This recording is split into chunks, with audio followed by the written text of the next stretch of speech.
Project Green's first garden forum for 2019. And please take a moment to silence your cell phones. My name is Connie Gabe, and I'm the chair for the garden forums. And I'm one of the many Project Green volunteers who makes this possible. We have a whole team behind us. We hope our forums educate and inspire you to garden and to appreciate the beautiful gardens and green spaces in Iowa City. We're always welcoming new volunteers. We have sign-up sheets in the back for general volunteering and as well as volunteering for the Ned Ashton House. A stint we do pretty much every Monday morning during the growing season down at the Ned Ashton House on Park Road. So please sign up if you're so inclined, or tell your friends and neighbors about that. We'd love to have you all join us. I'd like to thank our partner, Iowa City Public Library, and Beth Fisher and her staff for hosting our forums year after year. There you go. They definitely, the library in general definitely needs a round of applause. The program can be viewed on Libraries Channel 20 and is available for checkout. Our door prizes today are Project Green door prizes, and we thank them for doing that. Through the years, our nonprofit organization has funded over $2 million in projects, including the public gardens at the city-owned Ashton House, as I mentioned, on Park Road, and Terry Trueblood Recreation Area. Our all-volunteer effort has grown to include planning and maintaining parks, roadsides, riverfronts, medians, parkways, and public school grounds. In 2019, we are celebrating 51 years of service to the community. I wanted to make, there you go. I love applause. All right for applause. I wanted to make a couple of announcements on upcoming events for Project Green. Coming right up on Friday, January 18th, Project Green will be part of a wine and craft beer tasting at Hy-Vee Drugstore, and we will benefit from that for all the sales that occur during that drugstore, or the wine and craft beer tasting. And that store is at the corner of First Avenue in Rochester, so that's January 18th, and I believe that is on our website as well. And then quite a big departure for us is this year we're starting something a little different than our usual garden tours during the summer, and we are going to do something based off a garden tour that they do in Rochester, New York, which is an open gardens tour. And so we are looking for volunteers throughout the community to open up their gardens that weekend so that we can have a large and eclectic and big variety of gardens throughout Iowa City. And so there's also information and sign up for that back at the table as well. And that is Saturday and Sunday, July 13th and 14th. And there will be lots more on that coming out, and we'll have that also updated on the website. So again, whether it's your garden or a neighbor's garden that you have always admired, please help us get people involved in that. And that will be free and open to the, yes, will that be free and open to the public? Yeah. It's open to the public, but it's free. So that's a departure as well. We also, this year, we are going to have a presence at the Iowa City Farmers Market this summer. We're going to have a booth there, and it's a little still in the planning stages in terms of what we're going to be offering, but we hope plants and such throughout whatever is seasonal at the time. And those farmers markets begin, I think, the first Saturday in May. So please check us out at the farmers market. And of course, your financial contributions are always appreciated and can be made online at Project Green website, the Community Foundation of Johnson County, or through the City of Iowa City. So, with the announcements over, I want to introduce our speaker today is Phil Kauth from Seed Savers Exchange in Decorah, Iowa. We're very appreciative that Phil was willing and able to step in for Lee Butala, who is unable to attend. And Phil is going to talk about saving seeds from backyard gardens to the Svalbard Seed Vault. Phil joined Seed Savers in 2013 as a tissue culture lab manager and later transitioned to assistant curator overseeing the evaluation program. Currently as seed bank manager, Phil leads the preservation department, which maintains the nonprofit's vast collection of over 25,000 open-pollinated varieties. Phil has an MS and a PhD in horticultural sciences from the University of Florida.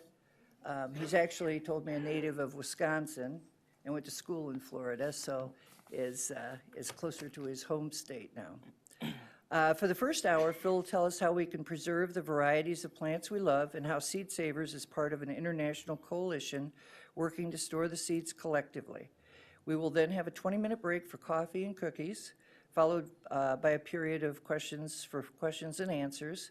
And we, again, have a sheet up here where it would be great if you'd write down your questions at break time, and then we can do it all on mic. So it will translate into the recorded session.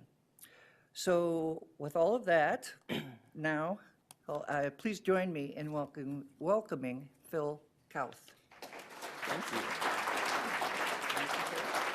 Thank you. Do I need to flip my mic on here? Now it's on? No, it's not. I'll stand here for the time being. And then presentation. You're not working?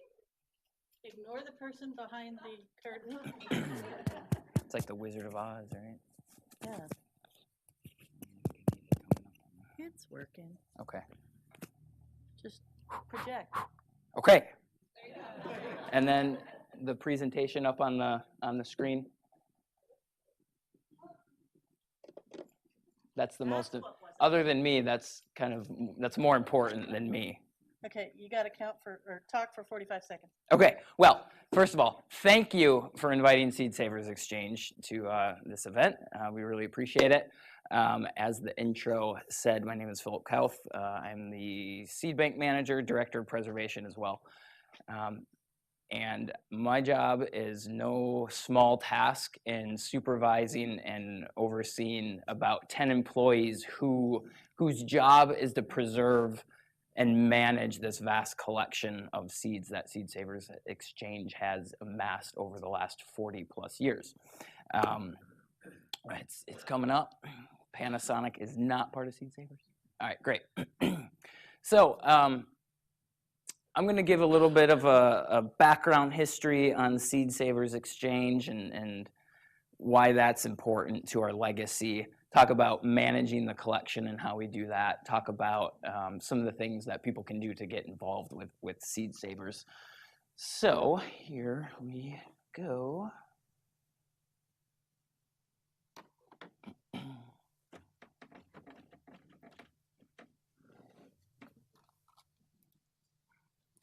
As a nonprofit organization, Seed Savers Exchange has a mission and a goal. And our mission is to preserve the heritage, gardening heritage that everybody has built across the United States. And specifically, a lot of these varieties have kind of fallen off until Seed Savers and the members of Seed Savers Exchange have really gotten involved in helping to preserve these varieties. They were passionate gardeners, and they were just concerned about the dwindling diversity they saw in the seed trade. So, Seed Savers Exchange was built on family tradition. So you see the woman here, Diane Ott-Wheely, who was one of our co-founders. And she had Grandma and Grandpa Ott and her father Dale in the middle there. And you see Dale holding that nice big bucket of tomatoes. That is the German pink tomato. And then the flowers surrounding him are the Grandpa Ott's Morning Glory. Those two varieties are really our flagship varieties of Seed Savers Exchange. Those two varieties were given to Diane by her grandparents, specifically her grandfather, who brought them over from Bavaria, or the family brought them over from Bavaria when they came here in the 1800s. And Diane's, if you talk to Diane, she always says she remembers going over to the house, and Grandma Ott would slice these tomatoes and serve them, and then Grandpa would be surrounded by all the morning glories, and anybody that came by, even if they didn't want the seeds of the morning glory, he would give them.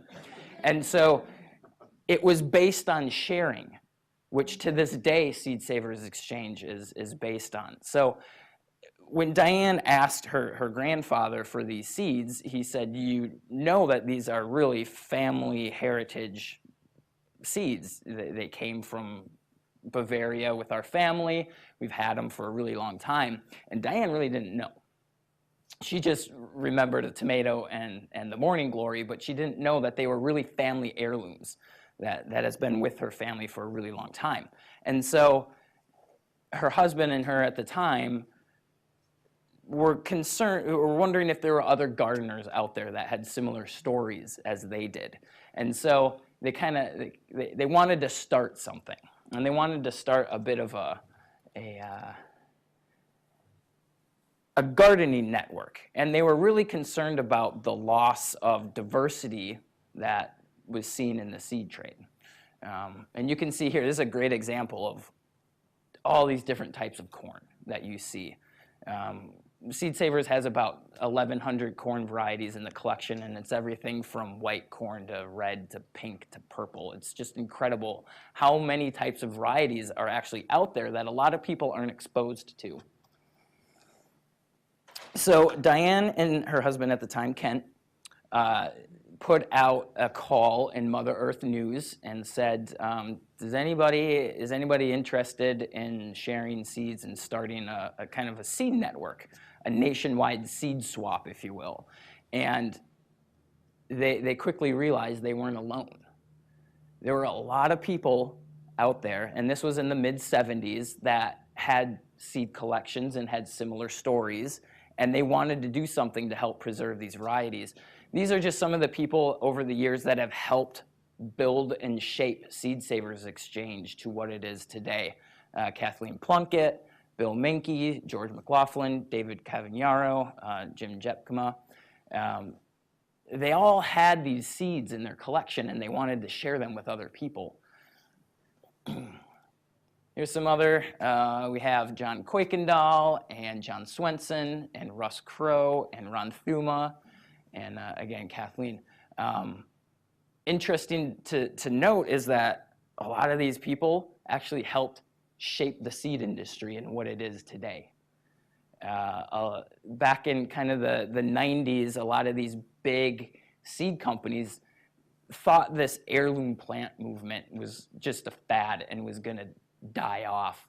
Well, if you click on some of these big seed companies nowadays, you'll see them offering Grandpa Ott's Morning Glory. You'll see them offering German pink tomato, because it's a fad that didn't die. It's alive and well today. I want to point out the man in the middle, John Swenson, with the blue plaid shirt. He himself is responsible for shaping the garlic industry. When you go to the store, you get two varieties. You get California late and California early. And 90% of it is grown in Gilroy, California.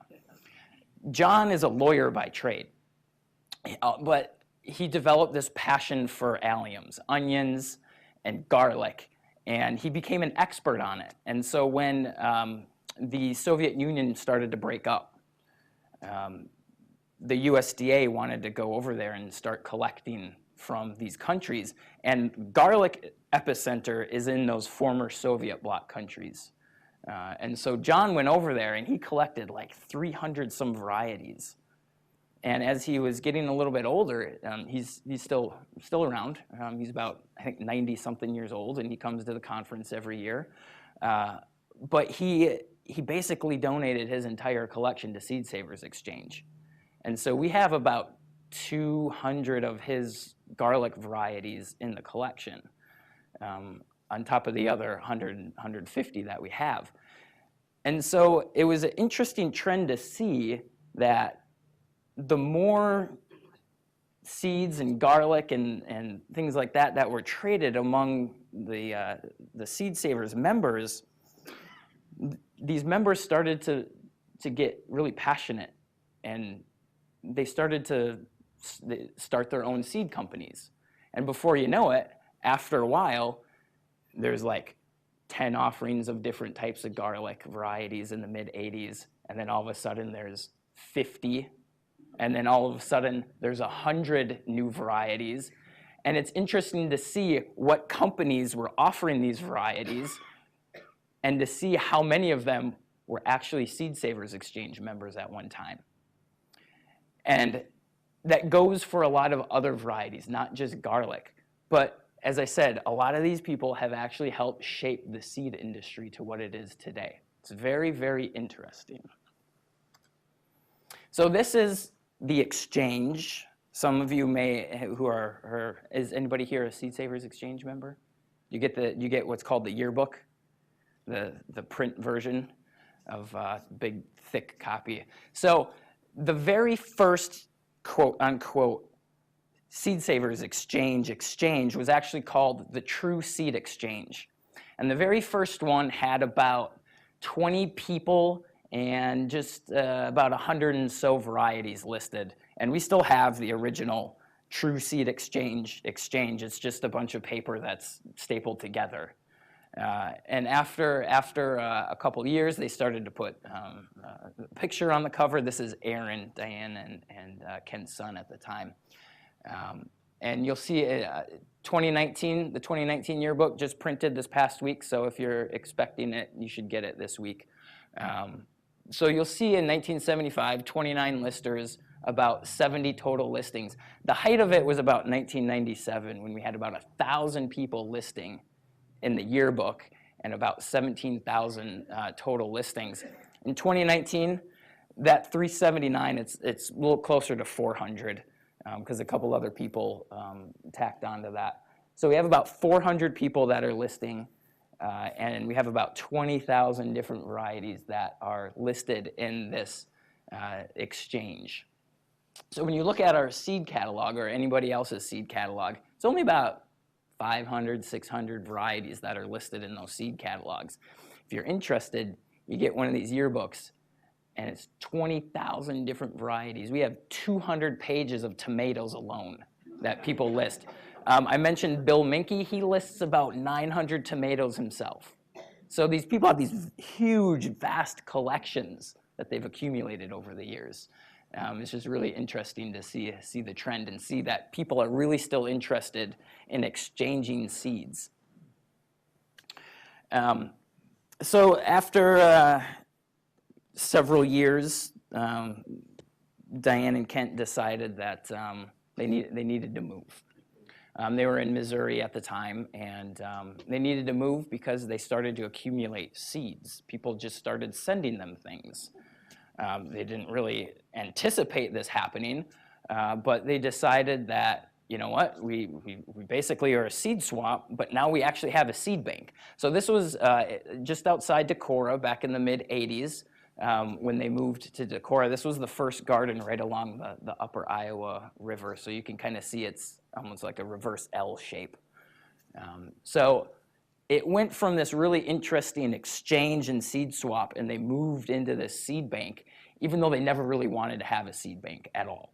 They didn't have any dreams or anything of Seed Savers being what it is today. All they wanted it was a network. That's all they wanted, and it just blossomed into this really interesting, unique organization.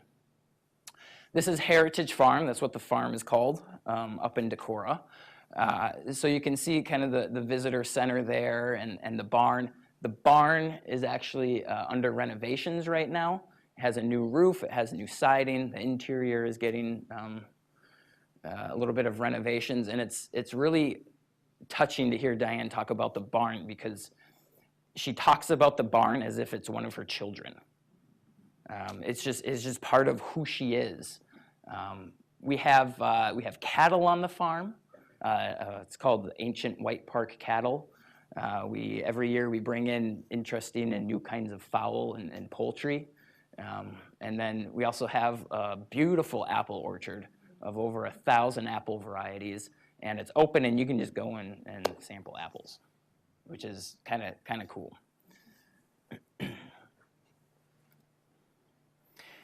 This picture up here is actually when they lived in Missouri and they started accumulating all these seeds. This was their kitchen table. That's where they put everything that people sent them. It was on their kitchen table. You see down here, this is Russ Crowe, and this is his collection of seeds in his basement. So these people had all these seeds on their kitchen table. They had it in their basement. And now, today, thanks to those members and those people that really shaped the organization, we have this big seed vault sitting up in Decorah, Iowa, with about 45,000 inventory packets sitting in there. And I'll talk a little bit more about all that a little later. But again, nobody anticipated this to happen. It's just there was a spark, and people just were passionate about it. The collection is really quite interesting. It has a whole host of different types of varieties. The big things are family heirloom varieties, but we also have a lot of commercial varieties as well. And I'll explain a little bit more about that as well. Every year, every 5 years or so, we publish what's called the Garden Seed Inventory, and that's a sample of the seed industry to see how many companies are offering open-pollinated varieties over the years. And you can see a tick up. The last one was 2015, and the number of open-pollinated tomatoes on the market now is just unbelievable. Almost 10,000 different open-pollinated tomatoes on the market. So what is the collection? What is it made up of? It's made up of open-pollinated varieties. And what does open-pollinated mean? It means that these particular varieties are going to come true to type if you save seeds of them every single year. They are not what's called a hybrid variety.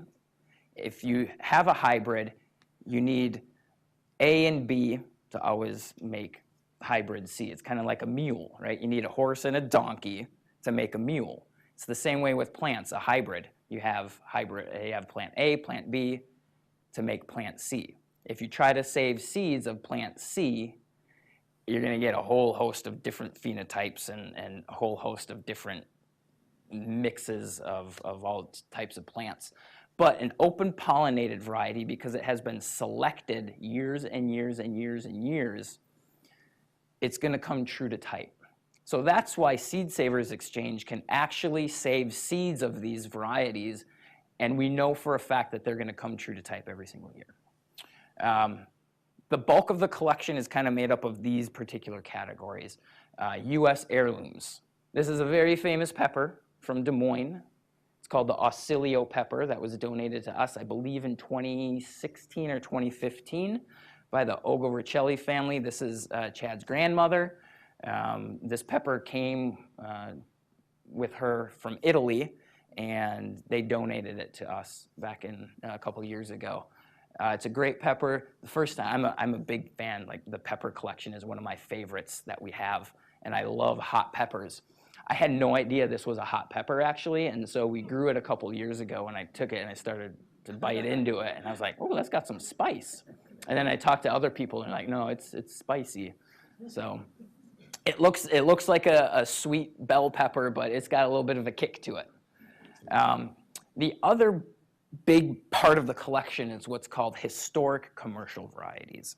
These varieties have been traced back to the seed trade prior to 1950. We can identify by name varieties from these old seed trade catalogs that anybody can actually access through a website called archive.org.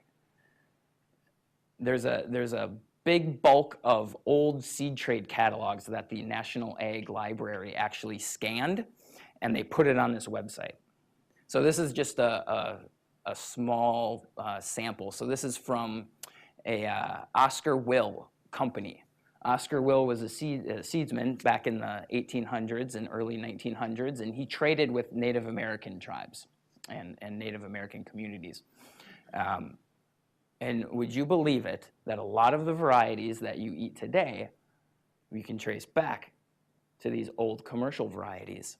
The Great Northern Bean, as you see here, was given to Oscar by a Native American tribe. He selected it for the short growing seasons in the Dakotas and named it the Great Northern Bean. And it was released in the seed trade back in 1906, I believe. And so every time you go to the store and you pick up a can of Great Northern beans, it's the same variety that Oscar Will first released back in the early 1900s. So a big bulk of our collection are these old historic varieties, some of them very popular still today, some of them not so much. You know, with the advent of modern agriculture and hybrids, a lot of these open-pollinated varieties have kind of fallen out of the seed trade. However, they have really great characteristics. For example, Great Northern Bean. You know, it's short season, it's small, a lot of people just love it. What's another real popular old commercial variety? The russet Burbank potato, first developed by Luther Burbank in the late 1800s and then released as a different name called netted gem around 1920. And it got popular because Ray Kroc from McDonald's decided to have the russet Burbank potato as his French fry potato back in the 1950s. Now it is the world's most popular potato, but a lot of people don't realize that that variety is about 120 years old. So they're still around. We also have what's called exchange heirlooms. So these are quote-unquote heirlooms that have been exchanged among Seed Savers members for over 20 years through that yearbook. We have a lot of exchange heirlooms in the collection. This is my favorite potato in the world, and it is called Elmer's Blue. If you're looking for a blue fingerling potato that you cannot find anywhere else because you cannot go to the store and find a blue fingerling potato, Seed Savers Exchange has it. If you're looking for a potato that is highly disease resistant and at the same time incredibly ornamental, Elmer's Blue is the potato for you. When everything else is dying due to early blight, it's still growing just fine. It's an incredible potato. It's nutty, it's sweet, it's got a flavor like you probably have never eaten a potato before. And then another part of our collection are modern commercial varieties. So these are varieties that have been released after 1950 and have been in the seed trade for at least 30 some years. Anybody recognize that tomato? Yes, the green zebra tomato. Probably one of the most popular open-pollinated tomatoes out there. This was actually bred by a Seed Savers Exchange member. His name is Tom Wagner, and he released it back in the 80s, and it is a super popular tomato because when he developed it, there was not a tomato like that. People thought it was the craziest thing they've ever seen. But Tom knew what he was doing, so. A big bulk of the collection is also these modern commercial varieties. So how did the collection actually begin? As I mentioned before, Kent and Diane had no idea, or they didn't want to have a big seed collection. You see this man here, his name is John Withey. And John Withey was a bean collector originally from Maine. He was a medical photographer in Boston. So he was at a hospital and he took pictures of devices and people and all that kind of stuff. But he was set out to find this Jacob cattle bean that he remembered his mother using for baked beans. How they made baked beans was really interesting. They would dig a hole in the ground and have this clay, this pot, and put the beans in it and put it in the ground and let it sit there and cook under the ground. And so John was set out to find this Jacob cattle's bean. He found it. On top of that, he also found about 1,200 other varieties of beans. And so he had his collection, as you can see, this cool cabinet that we actually have at Seed Savers Exchange up in our library, of all these beans that he collected over the years. And as he was getting older, he wanted them to be safe. And so he donated his whole bean collection to Seed Savers Exchange back in 1981. And that's how the collection started. Because before then, Diane and Kent weren't really taking anything in, and then all of a sudden they got this collection of 1,200 beans. And like, what are we going to do with 1,200 beans? We actually have a web exhibit about John at the end, and the resources. I have all these web exhibits. But these are some of the beans that came from John Withey and the Wanigan Associates. Wanigan is an interesting word. It's a Native American word for basically this cooking stove that the lumberjacks used to put on their rafts as they would float down the river. And so John Withey named his association the Wanigan Associates. And it was really a nationwide network of people that were looking for beans. So that is how the exchange, or the collection, actually started. So what is the makeup of the collection? We always say we have about 25,000 varieties in the collection, but to be exact, we have 33,675 records in our database.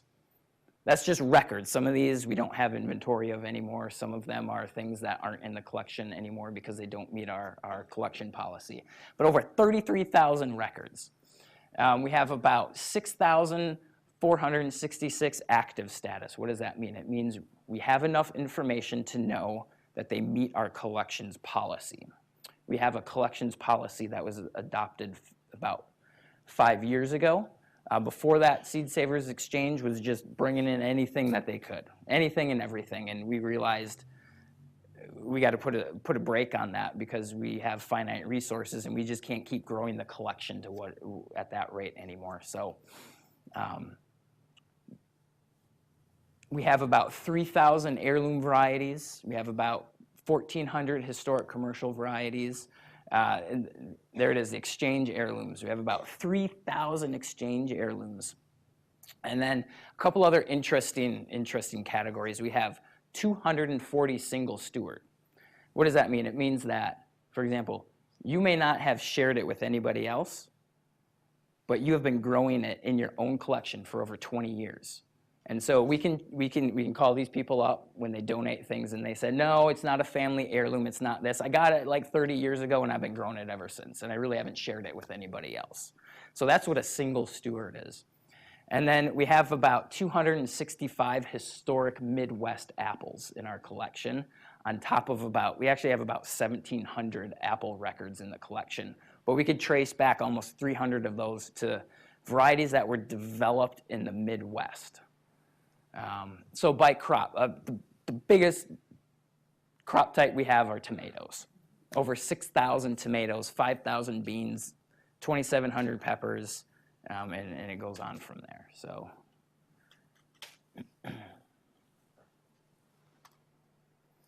how do we go about managing this collection? Well, seeds are living, and so you just can't tuck them in and just leave them there. You have to care for them. You have to care for the stories that are attached to these seeds as well. Because as Diane says, every seed has a story. Whether it's my seed, your seed, someone else's seed, every seed has a story. When you put it in the ground, even if it doesn't have a history, you put a seed in the ground, it's going to have a story by the time it grows and you harvest, right? So the seeds are living and the stories are living. And that is what Seed Savers Exchange does. And makes us really unique. We collect the stories behind the seeds in our collection. We actually have 2 seed historians on staff. They're probably the only 2 seed historians in the whole world. And I always joke with Sarah and Kelly. I said, if you would go to a seed historian conference, there'd probably be about 5 people there, and the other 3 are there because they don't consider themselves seed historians, but they kind of do that work. But title-wise, they are seed historians, and so their job is to actually dig deep into the collection and find the stories. When Kent and Diane started collecting all these things, people would write in handwritten letters, as you see up there, that came from this lima bean, this Phoebe Vincent heirloom lima. Phoebe Vincent actually donated it to Seed Savers Exchange, and we have all these handwritten notes and letters on file. And so there was a big push when we started this Seed Histories program back in 2011, to attach the letters to the variety. And so over the course of years, these have been digitized. And so now we can go into our database and bring up Phoebe Vincent Lima and bring up the letter and bring up the pictures that people send in of their grandmother or grandfather or great-grandmother, great-grandfather who have grown these. It's really remarkable that people will send us pictures. And it's even more remarkable that people will send us their family heirloom varieties. If I have something that my grandmother gave me, like a picture, a painted picture, or a piece of jewelry, or a piece of furniture, I'm not gonna give it to somebody and say, here, go share it with somebody else, right? It doesn't make sense, but people just want these seeds and these varieties to live on, and they want the stories to live on as well. So because living things need to grow, what do we need to do? We actually need to grow varieties every single year in order to preserve them. And how do we do that? Well, we have selection methods and what we need to do to grow certain things. We have approximately 900 acres of land on the farm, but most of that is under Iowa Natural Heritage easement. So it's a lot of natural areas that we have on the farm. And approximately 15 to 20 acres are actually in cultivated garden spaces. And these gardens aren't these really small little gardens. They're about the size of a football field. So they're usually about 400 to 500 feet long and about 50 feet wide. And inside one of those gardens, we can pack in about 30 different crop types in order to grow them. On top of that, you'll see here in this picture, these things, they're called isolation cages. So we have these cages with metal frame, and we put this fine mesh over them, and we can grow things inside because we don't want to cross-contaminate things. You know, if you're growing a tomato here and a tomato here, you don't want to cross-pollinate them and get the genes of one tomato into another tomato because we want to preserve them as they are.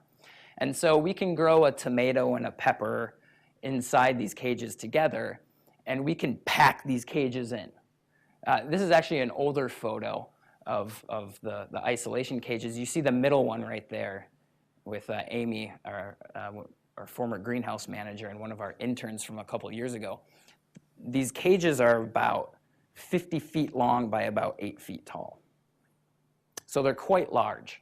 And what they are doing is they are actually releasing pollinators inside those tents. So each tent has its own pollinator population for the course of the season.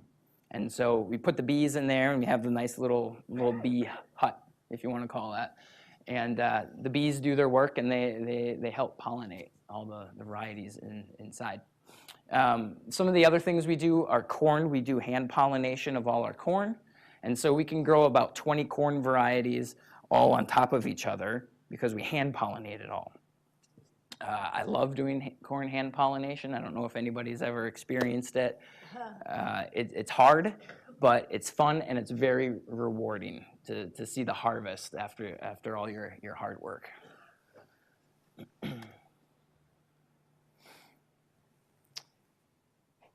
So growing the things is not just enough. What do you need to do? You need to harvest it. So you have to know what types of crops that you have.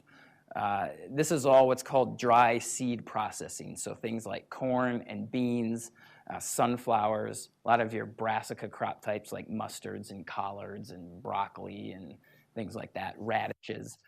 They're all dry seed processing. So basically what you do is you wait for the seed pods to dry down on the plant, and you grab them and you crush them up, and then You'll see here this fancy machine. It's called a clipper machine, and it's a series of screens that just shake back and forth, and the small seeds fall out, and the good seed kind of falls into the bucket that you want. But we have a whole host of really fancy equipment that's all mechanical, but at the heart of it is our seed screens.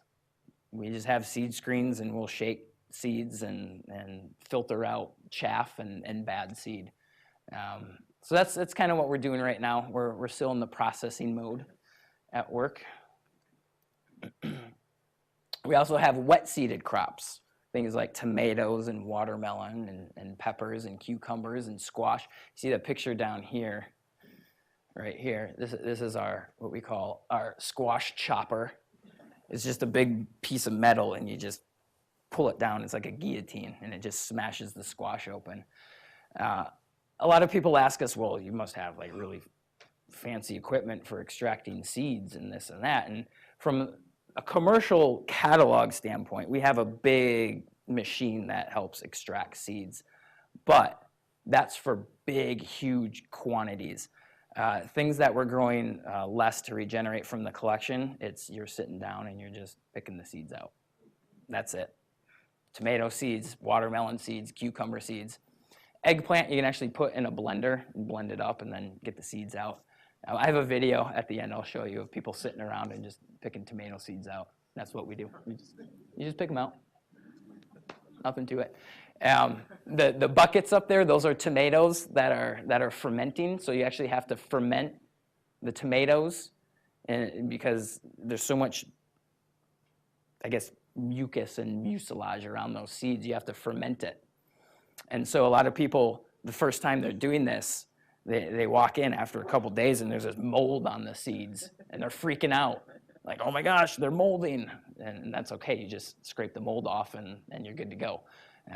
So it's an interesting process, but it's fun. You get your hands dirty, right? And at the same time, as you're picking the seeds out of the the tomatoes and the watermelon, you get to sample it as well. So people always ask like, oh, what's your favorite this and what's your favorite that? And I say, well, it depends on the year, right? Because we grow so much good stuff year in and year out, it's hard to have a favorite of everything.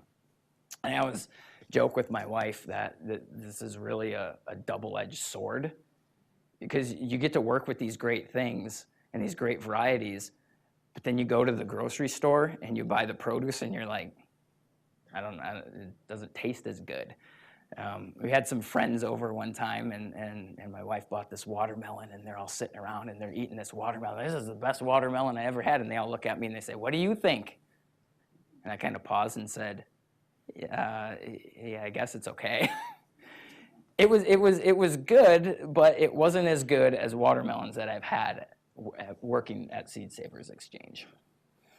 So what else do we do to manage the collection? We germinate every single seed every single variety that we bring in from the field that we're growing for regeneration. Number one, we want to know that the seeds are still alive. We want to know if the seed quality is good. So you see some of the seedlings that are germinating here and some of them here. We also do what's called a seed moisture content. So we have to determine how much moisture is left in a seed in order to store it properly. If there's too much water in a seed and you put it in a freezer, it's going to freeze and your seeds are going to be damaged. If they're too low, the seeds are going to be damaged. So how do we get to the seed moisture content that we want? Well, we want somewhere between 4% and 10% seed moisture content. So you can dry seeds down to a moisture content of less than 10%, and they're okay. I always joke with people that said, if you would dry yourself down to about 10%, you're not going to be doing very well. So we do seed moisture content to make sure that our seeds have the right amount of moisture in them before we put them into storage. You can see that this germination chamber in there with all the seedlings popping up. The way we grow our potatoes in the collection is very, very interesting and very unique. We grow them in test tubes. It's called tissue culture. And you'll see, I'm Phil, this is Philip. He is our tissue culture tech, and he's actually sitting in the hood right now doing some tissue culture techniques on potatoes. And we have this fancy laminar flow hood, and it has a HEPA filter in it. And the HEPA filter filters out like 99.9% of the dust in the air and the particulates in the air. And then everything in those test tubes is sterile. We don't want any fungus or bacteria getting into those tubes, because if they would get into those tubes, it would kill off the plants.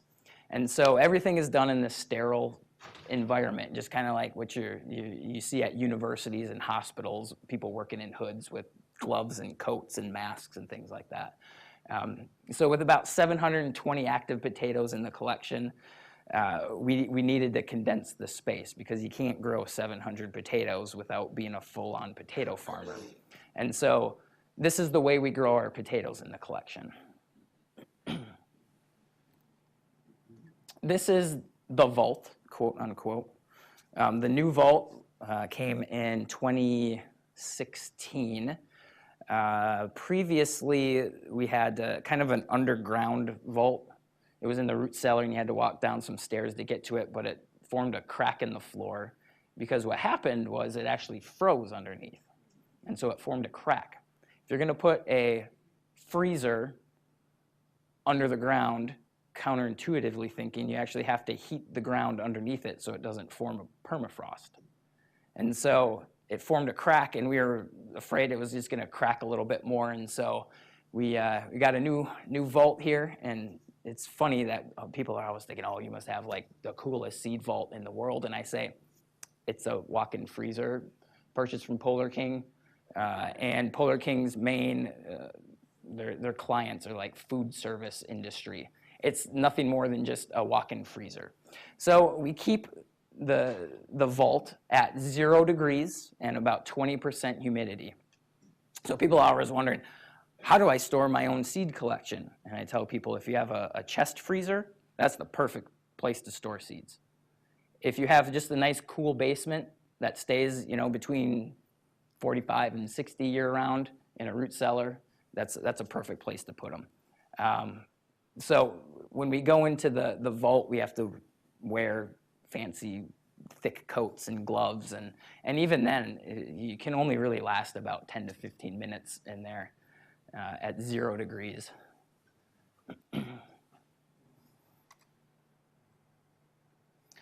So as I mentioned before, we collect the stories. These are a lot of the letters that have come in over the years. Again, people just write in letters and say, I got this from my grandmother, my grandfather, or I got this from a friend of mine who got it from their family. It's really this really extensive effort to really know what's in our collection. We really want to know, because we want to share what the people that have donated to Seed Savers Exchange asked us to do. They said, I want to donate this to you, but I want you to share the story and share the seeds at the same time. So that's what we do. So we try to get as much info as we can from every single variety that we can. We also evaluate all these varieties in the collection. What does that mean? It means actually growing things out, looking at them, documenting, for example, what kind of tomato that is, what kind of pepper it is, how does it grow, a couple other things. So you see that picture of that watermelon right there. And this is an old commercial variety called Sun, Moon, and Stars watermelon. And we traced back the Sun, Moon, and Stars watermelon, which is actually a very famous watermelon, to this Peter Henderson company in the 1920s. And so what we can do is we can grow out all of our Moon and Stars watermelons that we have in the collection, which is about 20 different versions of Moon and Stars, and try to match it to this old description. Because we want to know if the Moon and Stars watermelon that we have in the collection is what was first released by this Peter Henderson company in the 1920s. All right, I'm going to talk about backing up the collection now. And this is where the Svalbard comes into play. Any good management policy accounts for backing the collection up. So we back up the collection in 2 different locations. We back it up with the USDA in Fort Collins, Colorado, and we back it up on this island in the middle of the Arctic Ocean called Svalbard. Why do we do that? Again, it's just a really good, sound method for backing the collection up. It's about 850 miles to Fort Collins, and it's about 3,500 miles to Svalbard. This is Fort Collins, Colorado. They have a big, huge facility. They basically store almost every single seed in the seed trade.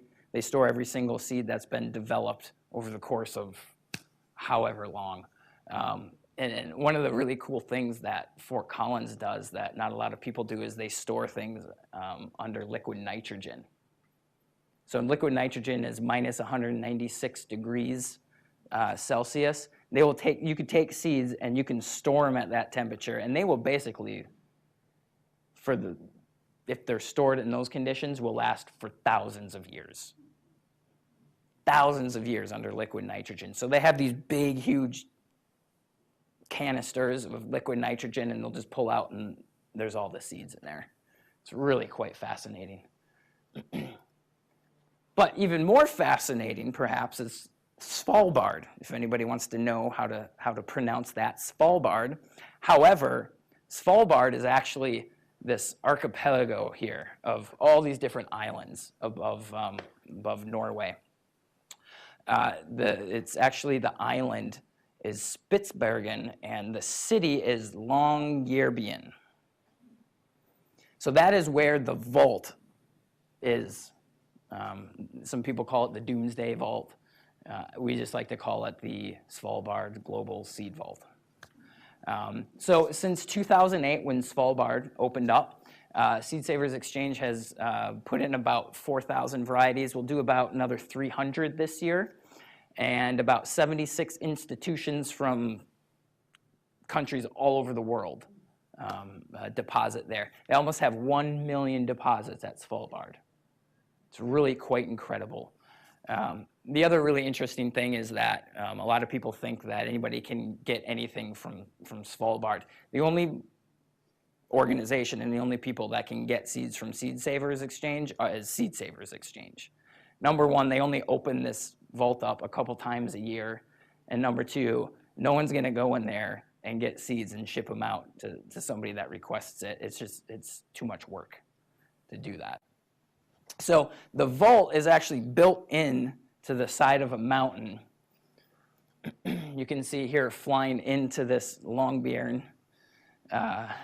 This is the little town right here, and it's very mountainous. And I think there's one flight a day from Oslo into this particular town, and anybody can go there. I think it's like $200-300 a flight to go here.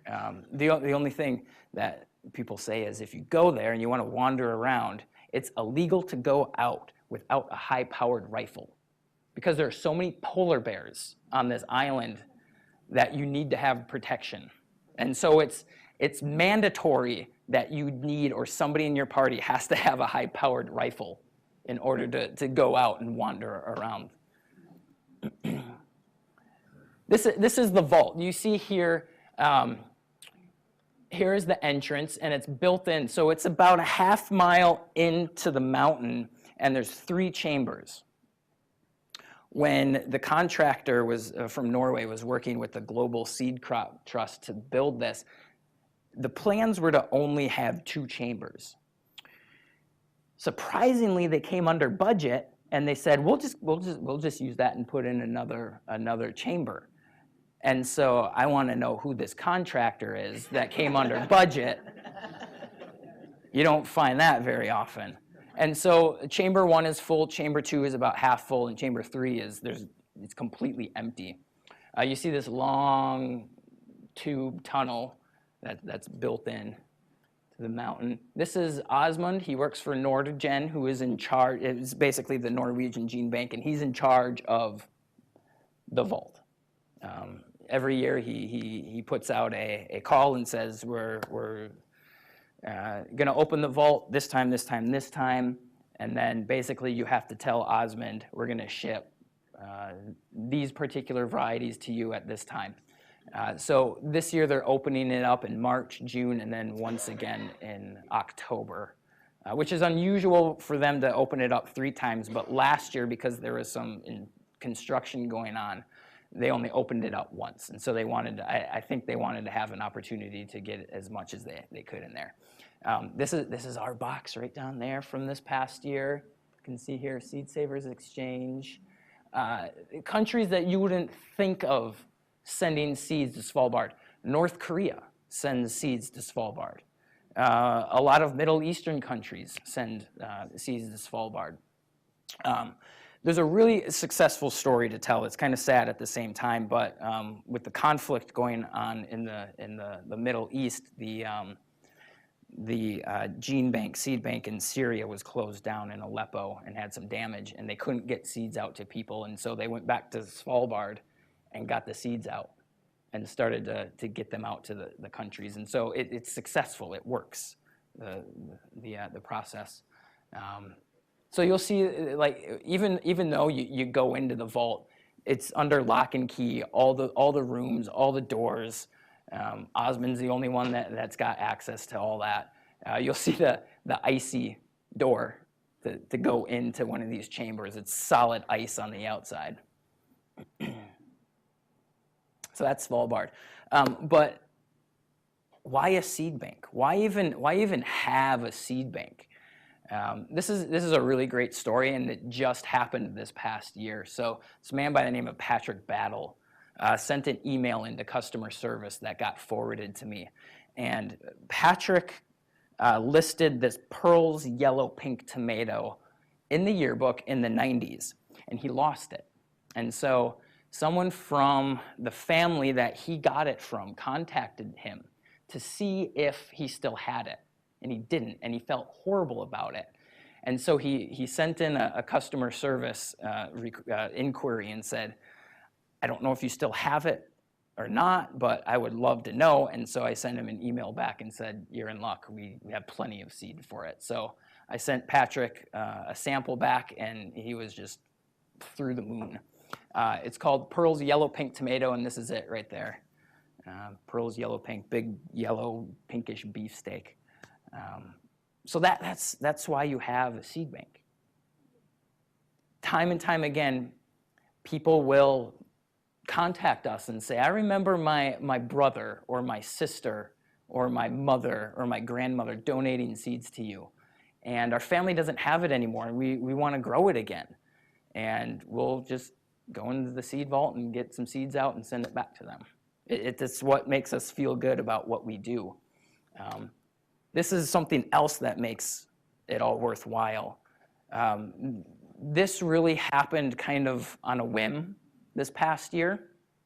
Our board chair, Rowan White, came up and contacted us and said, hey, I have funding for you to do this, what's called rematriation project, where we're going to get seeds back to the Native American and indigenous communities that have lost these seeds along the way. And I know we can trace some things back in the collection to these particular communities and nations. And we were like, oh, okay. You know, it happened in pretty quickly.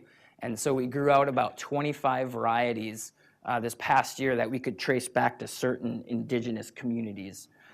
This is a group of members of what's called the Indigenous Seed Keepers Network that came up and visited us, and I gave them a tutorial about how we hand pollinate corn and everything like that. But back in November, Rowan went to and they call it a rematriation because historically the women of these nations were the ones that were the seed keepers. So they were the ones doing all the seed processing and harvesting, and they were the ones that kept the seeds. And so this is just, I love the way she is holding this Taos Pueblo squash like it is her child. So we sent her a squash to Rowan, who went to the ceremony, and then you see the elder tribesman. He's got a pouch of the seeds, and again, he's holding it like it's part of him, and it's touching.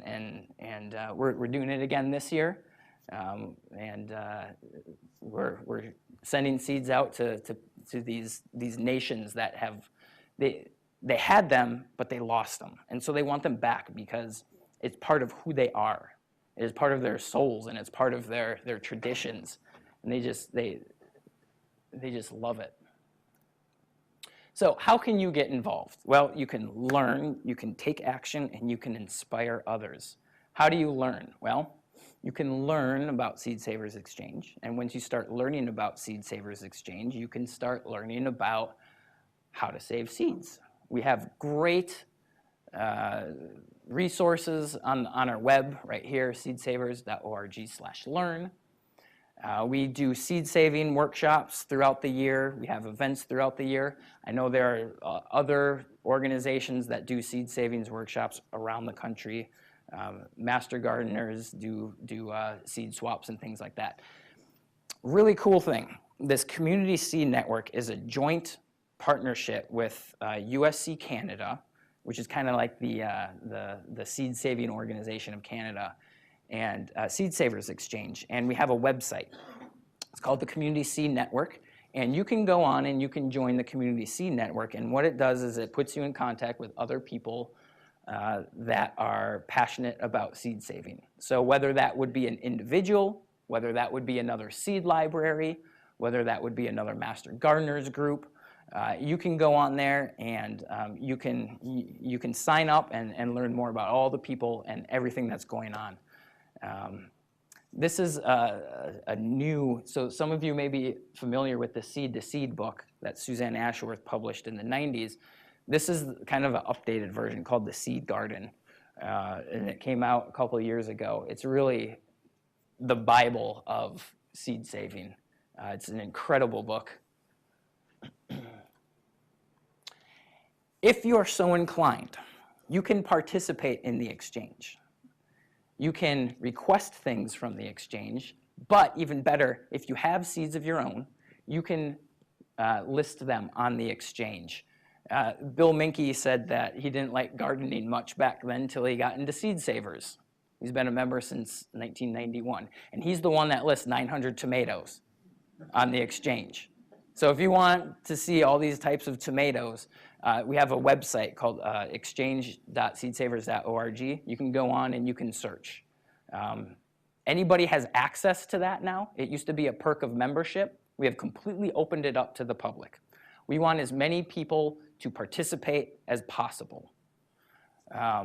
This is George McLaughlin, who's been a longtime member, and he gave a little bit of a quote to our Catherine, who is our exchange coordinator. And basically he said that he can only grow one type of corn because of isolation, and he doesn't hand pollinate.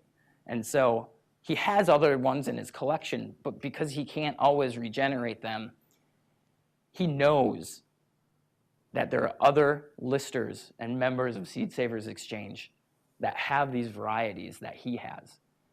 And he said that, he basically said that if he didn't know that other people had these varieties, it would basically kill him. Like, he is so passionate about it that he wants to make sure that all these varieties in his collection and everybody else's collection is preserved somehow. Whether that's in the seed bank at Seed Savers Exchange or in someone else's collection, it doesn't matter to him. This is a little bit of the website when you log on to the exchange. So you can browse by category. People will list flowers, people will list herbs. There are flowers on here that are just incredible, that people have developed over the years. They're really quite fascinating. So if you're a big flower gardener, there are things on here that you can't get anywhere else. Really fascinating. Again, Community Seed Network. If you're also so inclined, you can host seed swaps. You can support a seed library. How do you do that? You can donate seeds to them. You can educate the next generation. And it really starts with gardening. it doesn't start with teaching people how to seed save. It starts with teaching other people how to garden. Because once you start teaching people how to garden, and you're growing these open pollinated varieties and these heirloom varieties, and people want to learn how to grow them, then it starts a spark where, okay, you can start saving seeds of these varieties, and specifically with the younger generation. If you are a member of Seed Savers Exchange, I think this is worth the membership. We have what's called the Citizen Science Corps, and we have 2 different types of programs. We have one called the Renew program, which you can actually get seed out of our vault to help us grow seed to regenerate, because we can only grow so much in our area. So if we have a tomato that we really need to regenerate, but we can only grow 50 tomatoes on the farm, you could potentially grow a tomato for us. And then regenerate that, and then ship the seeds back to Seed Savers Exchange. That's a little bit more complicated and a little bit more advanced. However, this ADAPT program is really what a lot of people are interested in. At no charge, if you're a member of Seed Savers Exchange, we will send you things to grow, and all you have to do is tell us how you liked them. That's it. It's really quite fascinating that we do this. But because our climate is so unique up in Northeast Iowa, I mean, even down in Iowa City, your climate is completely different than it is up in Decorah. We're like a zone 4B or A. And so the climate up there is really quite different. And so we want to know how these varieties are growing in other USDA zones, other climates. And so we'll send you things.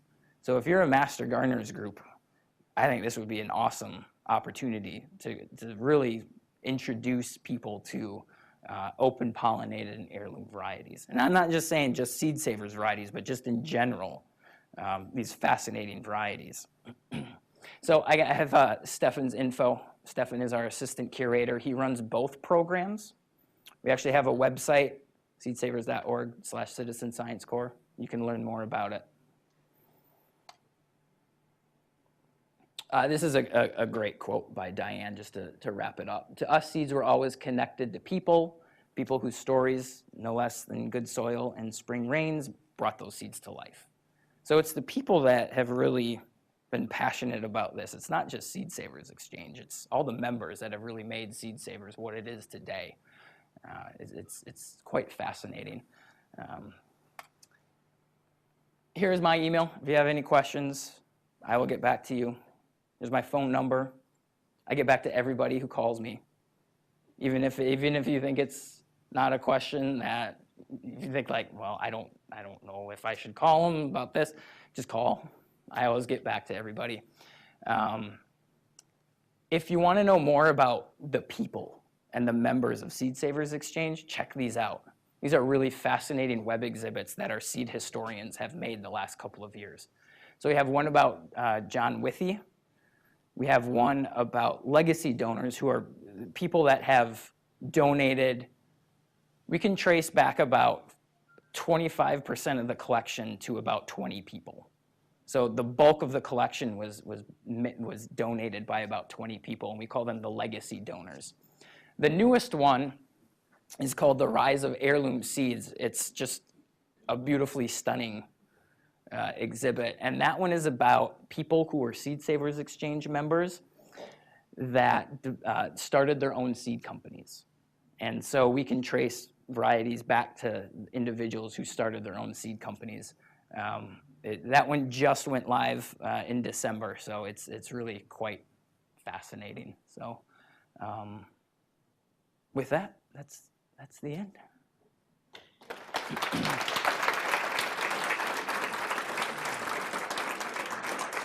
Okay, everybody, time for questions and answers.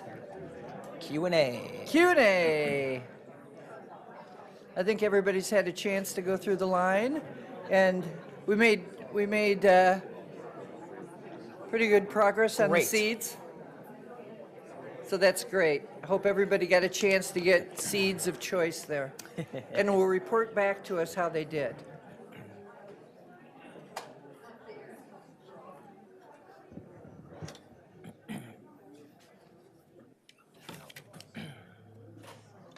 So right. we have several questions here, and I'm going to read them out loud so that it gets recorded. The first one is, what prompted the Otts to Yeah. choose Decorah, and do all saved seeds have to be planted at some point? All right. That is an excellent question. So, how did Diane and Kent get to Decorah? Diane's family was originally from the area, and so I was talking with this gentleman over here about. He mentioned his family came from Bavaria, so there was a lot of Bavarian immigration to this area back in the 1800s, and so Diane's family settled up in the Decorah area, St. Lucas and Festina area. And so Diane and Kent were in Missouri, and they really wanted to get back to Diane's area, and so they settled on Decorah. And it's interesting because when you listen to Diane talk, she says that they looked at a lot of property all over the area, and then they went to Decorah, and Seed Savers is about 6 miles north of Decorah, and they came to this spot, and it was they instantly knew that location was it. You know, you got the bluffs around that area, and the valley is where the visitor center is. And over the course of several more years, they just purchased more and more land. So that's the land story. And then, so do all seeds need to be grown at some point? The answer is yes, but it's a point of when do they actually need to be grown. So depending on the crop type, they're going to store a little bit differently, and they're going to have a little bit different shelf life. Things like tomatoes and beans, if you store them in a freezer, they're going to last a good long time. And what do I mean a good long time? You can store them for 10 years, no problem, in a chest freezer. If you store them in a root cellar in your basement, you'll probably need to grow at least something every several years. Seeds, although they're pretty resilient, the viability will drop on seeds after a certain amount of time. In the seed vault at Seed Savers, so because it's at 0 degrees and 20% humidity, we like to say we're on a 100-year cycle. So if we're growing something this year and we tuck it into the vault, we don't technically have to grow it again for 100 years. But it totally depends on the crop type. Things like onions don't last as long. Things like lettuce don't last as long. Those are usually on like a 20 to 30-year cycle. So. Okay, we've got more questions coming. More questions. How does someone go about donating seeds to the seed bank? Yeah. And what are some of the criteria to determine if the seed is active status? So people call us up all the time. People write in all the time. And most of the time it's people just call. I had 3 people call me up these past 2 weeks and say, I have this, I have this, I have this. Would you be interested? And what I do is I ship it over to our seed historians and let them deal with it. It's their job, right? And I'll come walking in with a piece of paper and be like, here you go, Sarah. So, but yeah, so it's basically just calling us up and then let us know what you have. We have a series of questions, and by series, I mean about 30 questions that we ask you, and we want to know for what the story is behind that to actually make it fit into our collection. So what is the priority for our collection? It's if it is actually a family heirloom, so if it's been passed down from generation to generation. And that's really what still comes into our collection year in and year out.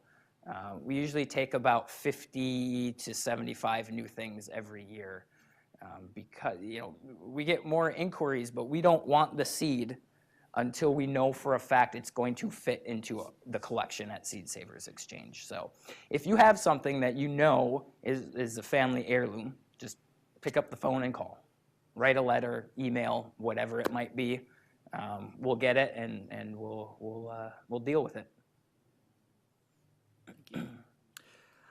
If I collect seed, excuse me, if I collect seed from woodland phlox, Siberian quill, and Virginia bluebell, when should I sow them? Plant them?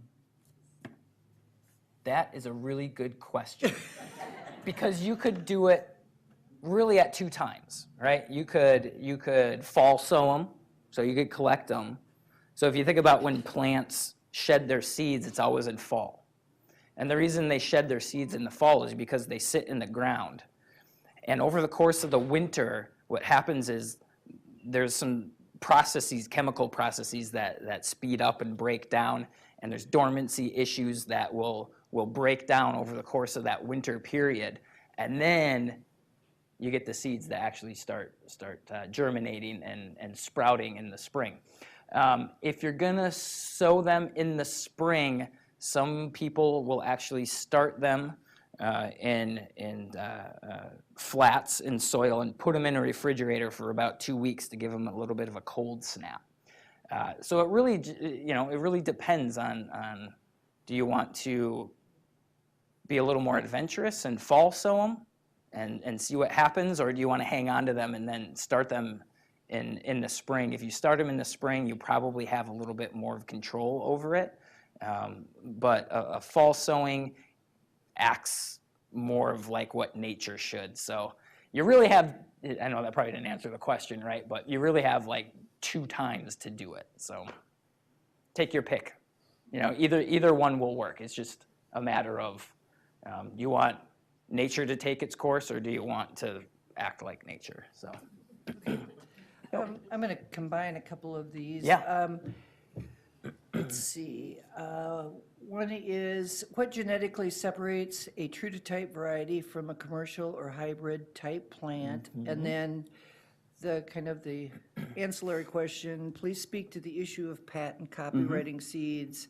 Can an heirloom seed line be patented and made unavailable except by purchase? That's a really good question because, first of all, the word heirloom gets thrown out, right? Seed Savers Exchange has a very specific term for heirloom variety. Something that is heirloom was indeed passed down from generation to generation. Just because it looks different and a little unique doesn't make it an heirloom variety. All of the seeds that you get from Seed Savers Exchange are what's called open-pollinated. And that means what was alluded to, it means that they come true to type. So how is that different than a hybrid and the genetics? Well, a hybrid is something that, I should say this, at some point, all open-pollinated varieties were some type of hybrid. But what happened was, over the course of many years, somebody selected and selected and selected and selected to make it true to type. So I can make a new open-pollinated variety, and all I have to do is take a hybrid, take plant A, take plant B, breed it together, cross them to make plant C, and then what I need to do is I need to select seeds from what I want the new variety to be. And then the next year I'm going to grow those seeds, and then what's going to happen is you're going to see a whole host of different types of, for example, if I'm doing a tomato, you're going to see all these different types of tomatoes. But what I'm going to do is I'm going to select for the one that I want. And then the next year I'm going to do that, and the next year. And so what I am doing is I'm what's called dehybridizing a hybrid. And it will take 6 to 7 years to get to the point of being a truly open-pollinated variety. Now, there are companies that this is how they do breeding. They want to create new varieties, and they want to capitalize on the seed industry, and so they will basically put what's called a patent on certain varieties, and companies can do that, and they can file patent work with the USDA, and it's called a plant variety protection, and basically it lasts like 20 years, and so it's like any other patent, it'll expire, and so there's a lot of varieties in our collection that had previously been under what's called PVP, plant variety protection, but it's expired, and so we're okay with it.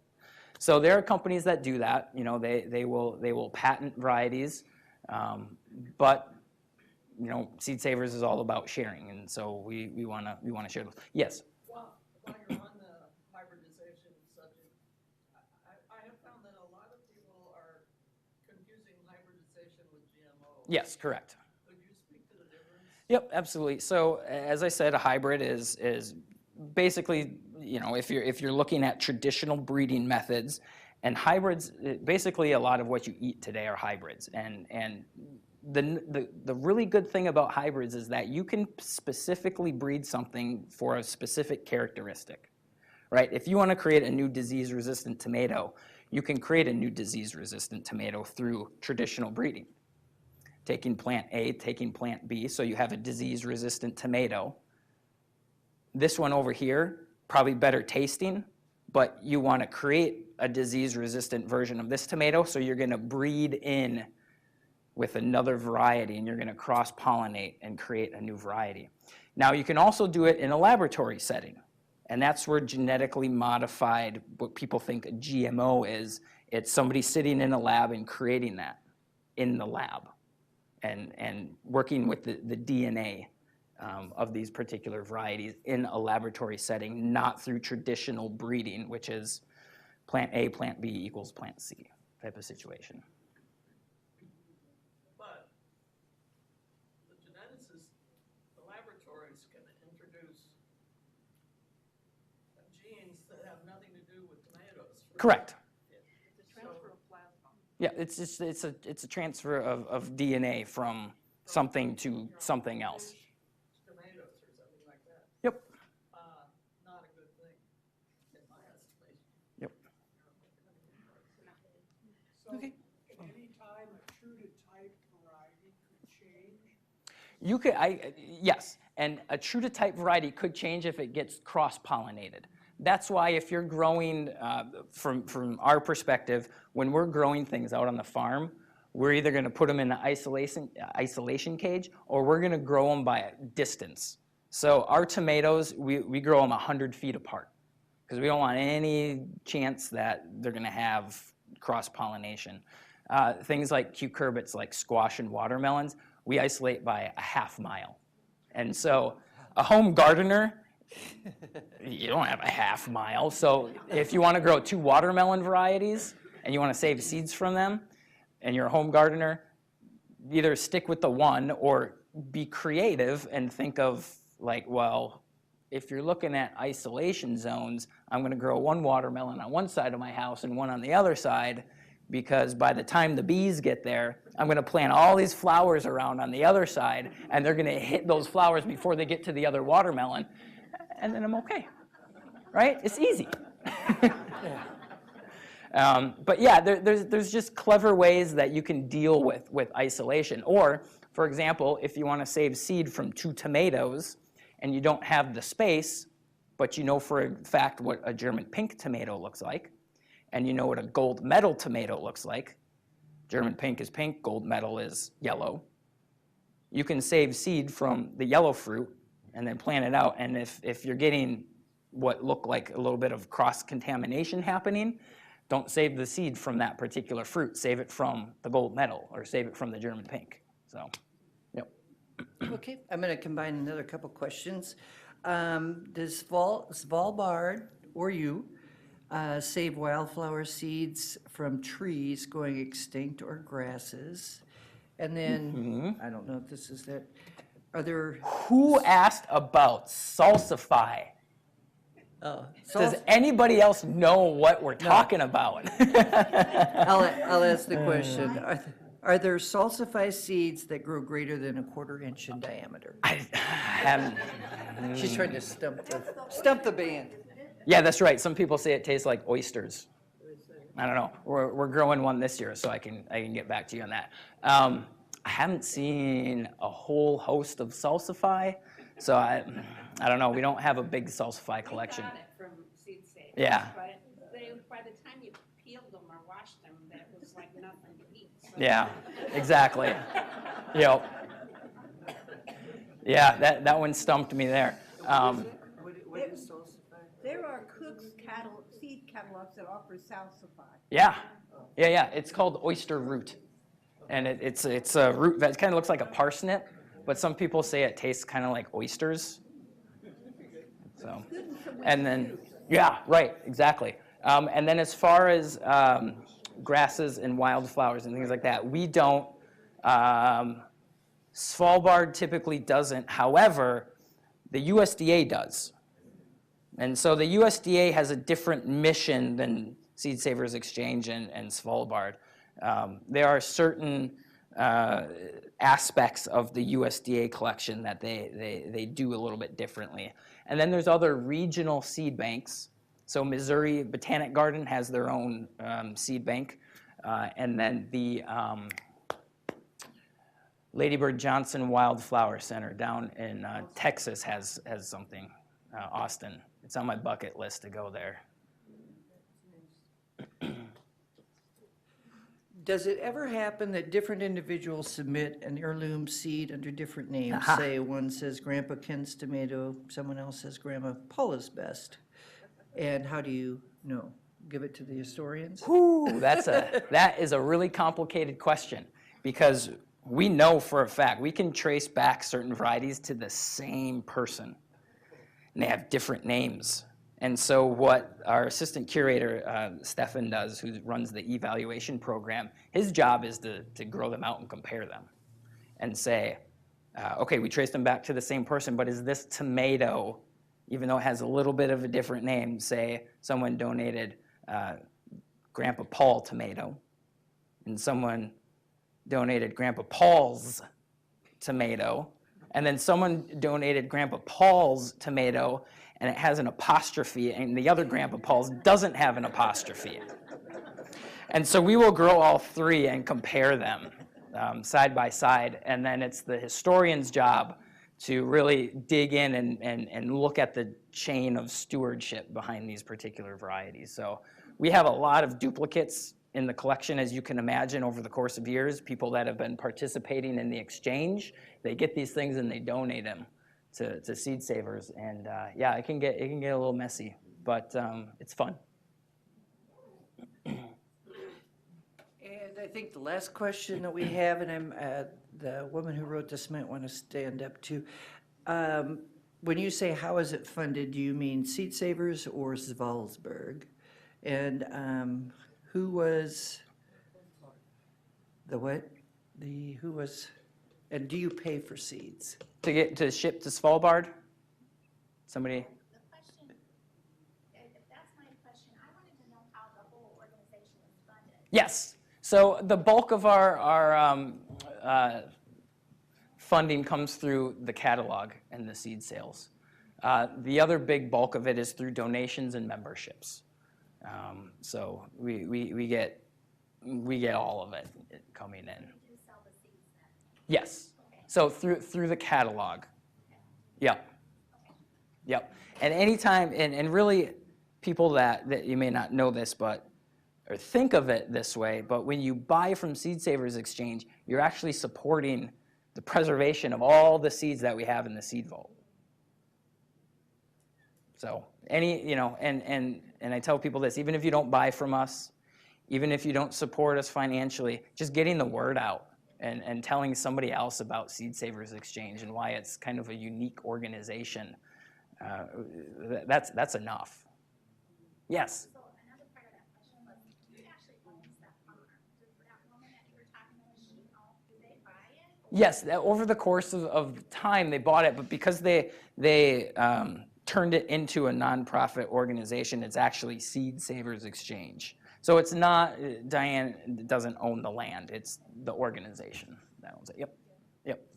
So do you have to pay them to store those seeds in Just shipping. 12? Just shipping. That's all you have to do. You don't have to pay any yearly fee. It's as long as you can cover the shipping, which is not cheap, but as long as you can cover the shipping, there's no charge whatsoever. So it's about $600 to ship seeds in a crate about this big.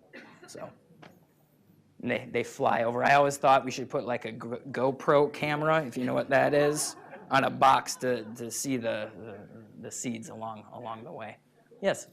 How often do you have to swap out the seeds that you haven't? We don't. They're there, and they're there in case of catastrophe.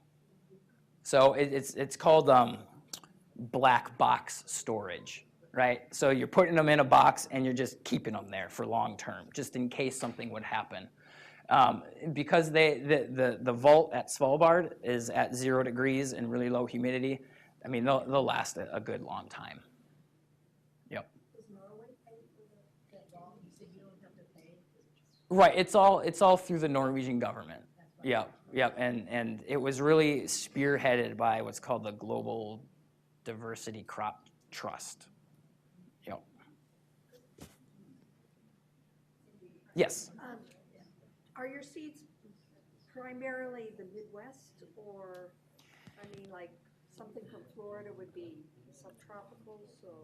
Yeah, well, I mean, if you're looking at the bulk of the collection, it's really a history of use in the United States. So it doesn't really matter where it's coming from, as long as we know that it has a history of use in the United States, whether that's a commercial variety, whether it's an heirloom variety, we'll take it. Yep. Yeah, we have a member who passed away a couple of years ago. He lived in Tampa, and he was big on tomatoes, and he donated a bunch of tomatoes to us.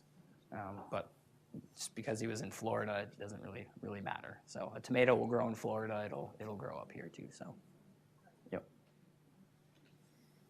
Anybody else? Well, this is great, Phil. Thank you so much for You're welcome. spending your time with us. We really appreciate it. I'm wondering if you do one more task and pick four Ooh. names out for door prizes. We've got Uh-oh. a pot, and that very nice little flower pot, and No, okay. go ahead. I have a mouthful of cookies. Oh, Phil, you mentioned a book, the title of. Yes, the newest version of the seed. It's called the Seed Garden. They have a copy here at the library. Well, we did. And there's probably going to be a fight over it coming up. But you know, if you're not from Iowa City and you're from another town, you know, talk to your library, get it in. So. It's not this one. And Beth has put out some other books there that are related, and if you would like to take them, that's fine, but you need to check them out. There's also one called Seeds on Ice. It's about the whole process of how Svalbard came about and the construction of it. So, and that one was written by Kerry Fowler, who was the man that really spearheaded the movement to get that built. Okay. John Christensen. And you can take one of the calendars or the pot.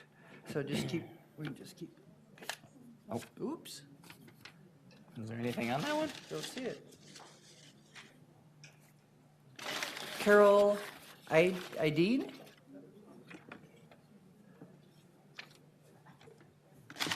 Shirley Pfeiffer. And one more. I think one more, yeah. Perry Ross.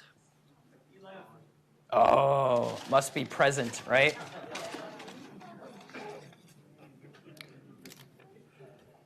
Connie Funk. Yeah. You got, okay, I think that does it. You've got Great, thank you.